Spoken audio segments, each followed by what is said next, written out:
Ayon mismo dito sa team manager ng Zamboanga Valientes na si Juni Navarro, done deal o almost done deal na yung pagbili nila dito sa Terra Firma Jeep. So ibig niya sabihin tuluyan nang mawawala ang Terra Firma dito sa PBA at ang papalit dyan ay itong Zamboanga Valientes.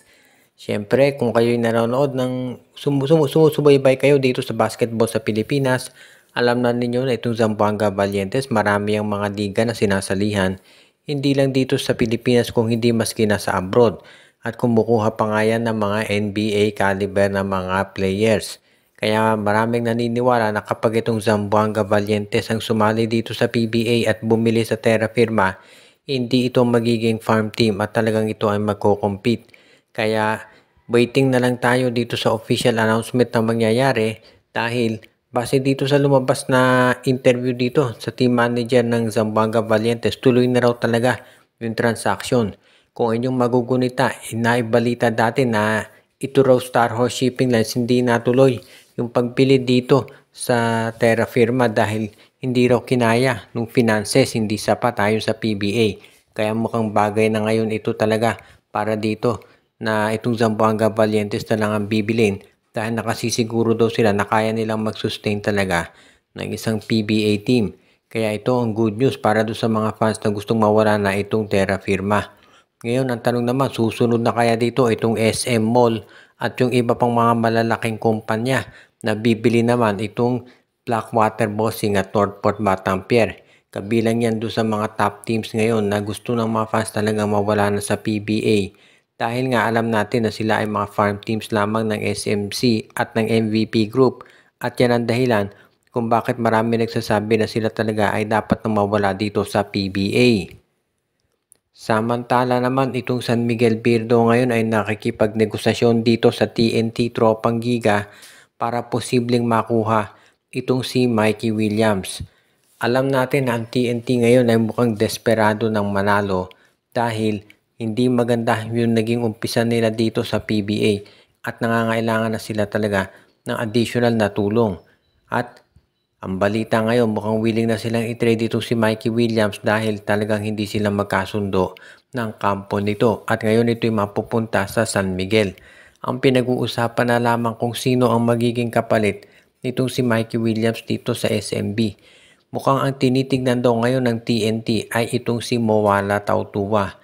Dahil ang gusto ng TNT ay isang big man dahil na-expose yung weakness nila dyan doon sa game kontra Converge kung saan nakita natin na nawalan talaga sila ng tapat dito kay Justin Baltasar at Justin Arana. So paano pa kaya kung makaharap na nila itong San Miguel na nandiyan si Junmar Fajardo?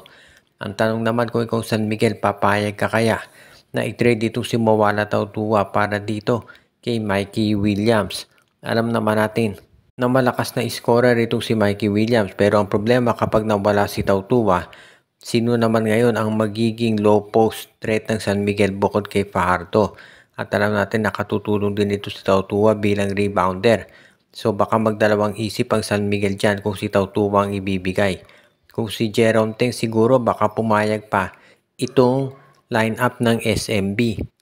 Pero malay natin baka pumayag nga sila na itong si Mowala Tautuwa na ang maging kapalit dahil gusto rin ng San Miguel na magkaroon ng isa pang scorer na magagamit katulad nitong si Mikey Williams.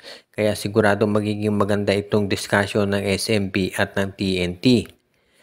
Samantala naman itong Barangay Ginebra, yan yung isa pang team na posibleng gumawa ng trade ngayon at ang madalas na babanggit na itong si Jeremiah Gray. Dahil sa ngayon itong si Jeremiah Gray ay mag-undergo pa raw ng additional test para ma-ensure na ito ay ready na talagang maglaro para sa Ginebra. Pero kahit na ito'y maging ready sa paglalaro, parang pinag-iisipan ngayon ng Ginebra kung dapat na ba nilang i-trade itong si Gray dahil nga ito'y palagi na lamang na nai-injury. At syempre kung ikaw naman ang Barangay Ginebra, gusto mo na mabawasan na yung ganyang mga klaseng players dahil ang talagang gusto ng Ginebra ang magkaroon sila ng isang wingman na magiging reliable at yung magagamit nila ng todo-todo. Hindi katulad dito si Jeremiah Gray na palagi na lamang na parang nai-injure. Kaya nga kailangan siguraduhin ng Ginebra na ito si Jeremiah Gray ay kung ite-trade nila talaga ito ay healthy syempre. Ngayon kung ite-trade na ng Barangay Ginebra, itong si Jeremiah Gray, pwede siyang mapunta dito sa Terra Firma kapalit ni Arvin Tolentino o kaya naman po pwede na ito'y dalhin dito sa Terra Firma Jeep. Kung hindi naman papayag ang Val Zamboanga Valientes na mag-trade ng Terra Firma, posible na ang gawin nitong Barangay Ginebra ay dalhin ito si Jeremiah Gray sa Phoenix o kaya sa iba pang koponan na naghahanap ng additional na mga scorer. Kaya sa tingin ko po pwede talaga na itong si Jeremiah Gray ay matrade na nitong lineup ng Barangay Ginebra para maging mas maganda ang resulta nito para sa kanila. At kapag sila nakakuha na ng talagang wingman na magagamit, sigurado magiging maganda resulta nito para dito sa Ginebra. Kaya masasabi natin talagang okay na okay ang magiging sabihin na nating sa lineup ng Jenkins kung sakaling makuha nga nila yung isang Kenneth Taffin for example na pwedeng pumalit dito kay Jeremiah Gray. At ang huli nating balita ngayon ay tungkol naman dito sa lineup ng Converge Fiber Xers na ang balita ngayon ay willing daw makipag-trade dito sa Raynor Shine ni Lasto Painters. Ang Raynor Shine ngayon ay gusto na kumuha ng isa pang big man dahil ang dami nila merong mga injuries ngayon. Itong si Kaylan Tiongson, Kit Datu, Luis Villegas at si Bob Belga lahat may iniinda. Kaya ang Raynor siya naghahanap ng oportunidad para kumuha ng big man na siyang marami naman dito sa Converge Fiber Xers. Kaya nga hindi na ako magugulat kung magkaroon ng transaction itong Converge kung saan kukunin nila ito si Gio Ambohot mula dito sa Raynor Shine Elasto Painters at ang magiging kapalit naman yan ay isa doon sa mga guards nila. Dahil ang Converge ngayon naghahanap ng guard na pwedeng maging backup ni Alex Stockton at Johnny Winston dahil may injury si Jordan Heading at marami silang big men.